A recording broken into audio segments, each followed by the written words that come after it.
बिस्मिल्लाहिर्रहमानिर्रहीम। अस्सलाम वालेकुम। मैं हूं होम्योपैथिक डॉक्टर कमाल और आप देख रहे हैं मेरा यूट्यूब चैनल कमालात होम्योपैथी। दोस्तों, इस चैनल पर मैं आपके साथ शेयर करता हूं मुख्तलिफ अमराज के लिए बेहतरीन होम्योपैथिक कॉम्बिनेशंस। आज जिस मर्ज के लिए मैं अपना कॉम्बिनेशन आपके साथ शेयर करूंगा वो है मम्प्स, या कनपड़े या गलसुए। दोस्तों, ये एक वायरल डिजीज है जो एक से दूसरे को लग जाती है। इसके बच्चे भी इसका शिकार होते हैं, ज्यादातर इसके बच्चे ही शिकार होते हैं, लेकिन बड़े आदमियों में भी ये मर्ज लाक हो सकता है। दोस्तों, हमारे जबड़ों में कान के नीचे दोनों साइड पे पैरोटिड ग्लैंड्स होते हैं जिनका काम थूक बनाना या सलाइवा बनाना है, इसलिए इनको सलाइवरी ग्लैंड भी कहते हैं। इन दोनों में अगर ये वायरस, जो कनपड़ों का वायरस है या मम्प्स पैदा करने वाला जो वायरस है, वो चला जाता है तो ये 10-15 दिन का इंक्यूबेशन पीरियड होता है। उसके बाद में कनपड़े सूज जाते हैं, यानी दोनों तरफ के जो ग्लैंड है वो सूज जाते हैं, या कभी एक साइड का या कभी दूसरे साइड का, और बाज दफा दोनों साइड के ग्लैंड सूज जाते हैं। मम्प्स अगर हो जाएं तो उसकी अलामात क्या होती हैं?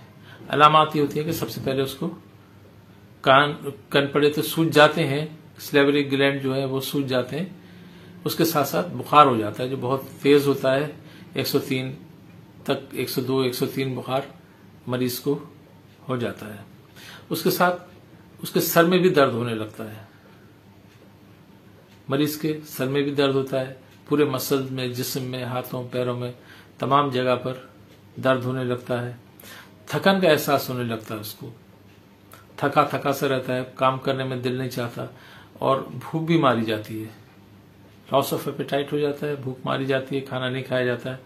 और सबसे बड़ी अलामत तो यही होती है जो उसके पैरोटिड ग्लैंड्स हैं दोनों साइड के या एक साइड का सूज जाते हैं, और दूर से ही साफ नजर आता है कि सूजा हुआ है।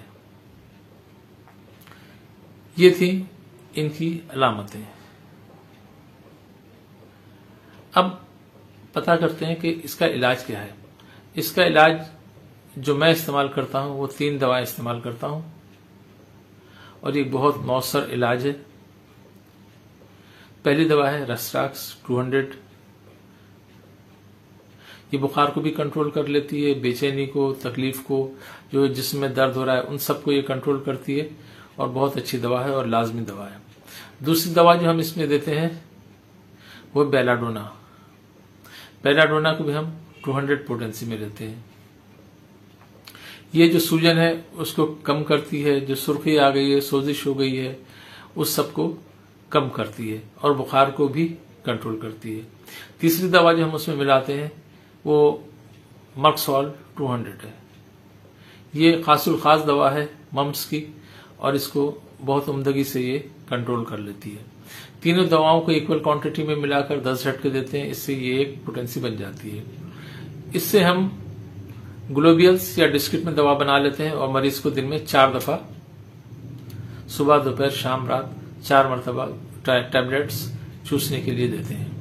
ये इलाज का पहला हिस्सा हो गया। दूसरा हिस्सा है जो हम लिक्विड में देते हैं, खतरे टपका कर पीने के लिए देते हैं। उसमें हम लेते हैं फाइटोलाका 3x, और दूसरी दवा जो हम इसमें मिलाते हैं वो इकिनीशिया 3x। इन दोनों दवाओं को मिलाकर इक्वल क्वांटिटी में मिला लेते हैं, और इसके 5-5 खतरे सुबह, दोपहर, शाम, रात 4 मरतबा नीम गर्म पानी में मिलाकर पीने के लिए देते हैं। इससे ये मर्ज सही हो जाता है। क्योंकि ये वायरल डिजीज है, अगर कॉम्प्लिकेशन ना हो तो ये 5 दिन 6 दिन के बाद मर्ज तकरीबन खत्म हो जाता है। लेकिन जो इसकी कॉम्प्लिकेशन है वो बहुत शदीद है। दूसरे अमराज की कॉम्प्लिकेशन इतनी ज्यादा शदीद नहीं होती है, लेकिन ये मर्ज जब बिगड़ जाता है, बदपरहेजी की वजह से, ठंडा पानी पी रहे हैं, चावल खा रहे हैं, या कोई और सी चीज खाने पीने में बदएहतियाती कर रहे हैं, बदपरहेजी कर रहे हैं, तो ये वायरस बहुत तेजी से डेवलप करता है और जिस्म के दूसरे हिस्सों में चला जाता है। 4 बड़े बड़े इसके इन्फेक्शन होते हैं जो जिस्म के दूसरे हिस्सों में जाकर ये नुकसान पहुंचा देता है। सबसे पहला होता है मर्दों में या लड़कों में, ये टेस्टिकल्स में चला जाता है, वहां जाके ये सूजन पैदा कर देता है। सूजन पैदा करने की वजह से अक्सर मर्दाना बांझपन पैदा हो जाता है, और ये मर्दाना बांझपन की एक बहुत बड़ी वजह है। अगर ये टेस्टिकल में चला जाए, वहां जाकर सूजन पैदा कर दें, इन्फ्लेमेशन ऑफ टेस्टिस जो होती है, ये बहुत सख्त मर्ज है। इसके स्पर्म बनना बंद हो जाते हैं और अक्सर लोगों में मर्दाना बांझपन पैदा हो जाता है। तो जब ये मर्ज को इतना इजी नहीं लेना चाहिए, फौरन दवा करनी चाहिए और परहेज मुकम्मल रखना चाहिए। कोई ठंडी खट्टी चीजें और ऐसी चीजें जो नुकसान पहुंचाती हैं वो नहीं इस्तेमाल करनी चाहिए।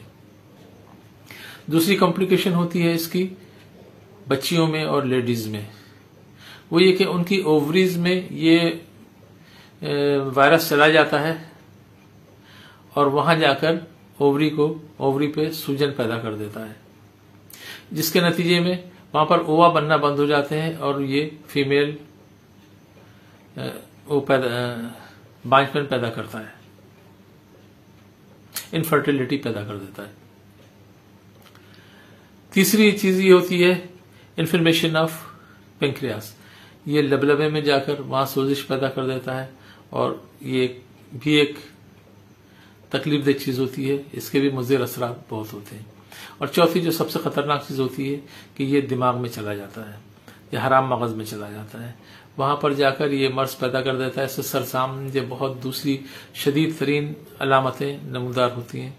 तो जैसे ये मर्ज आपको लाहक हो तो फौरी तौर पर उसका इलाज करना चाहिए और परहेज बाकायदगी से करना चाहिए और दवा वक्त के ऊपर लेते रहना चाहिए, मुकम्मल आराम करना चाहिए, घूमना फिरना नहीं चाहिए। ऐसे बच्चों को बिल्कुल स्कूल वगैरह नहीं भेजना चाहिए, बल्कि क्वारंटाइन में एक अलग कमरे में रख लेना चाहिए, वरना इस बच्चे से दूसरे बच्चों में ये मर्ज लगने के चांसेस होते हैं। दोस्तों, ये था आज का वीडियो। अगर आपको ये वीडियो पसंद आई है तो इसको लाइक कर लीजिए, अपने दोस्तों के साथ शेयर कर। अगर आप पहली मरतबा मेरा यूट्यूब चैनल देख रहे हैं तो इसको सब्सक्राइब कर लीजिए और बेल आइकन को दबा दें ताकि आने वाली वीडियोस की नोटिफिकेशन आपको मिलती रहे। दोस्तों, अगर आप मुझसे कोई मशवरा करना चाहते हैं, तिब्बी मशवरा करना चाहते हैं, या कोई सवाल आप मुझसे पूछना चाहते हैं, तो मेरे 2 नंबर आ रहे हैं, इसके ऊपर व्हाट्सएप करके आप मैसेज करके आप मुझसे ये सवाल पूछ सकते हैं। अगर आप मुझसे इलाज करवाना चाहें तो वो भी आप मेरे ऑनलाइन भी करवा सकते हैं, और अगर कराची में रहते हैं आप तो आप मेरे क्लिनिक पर भी तशरीफ ला सकते हैं। दोस्तों, मैं गुज़िश्ता 35 साल से शाह फैसल कॉलोनी कराची में प्रैक्टिस कर रहा हूँ। दोस्तों, अपना बहुत ख्याल रखिए। अल्लाह ताला आप सबको सेहत, तंदुरुस्ती, दराज़ी उम्र अता फरमाए, हादिसात, आफात, बलायात और मुज़ी अमराज से महफूज रखे, दुनिया और आखिरत की खुशियां नसीब फरमाए, दुनिया और आखिरत की परेशानियों से महफूज रखे। आमीन या रब्बिल आलमीन।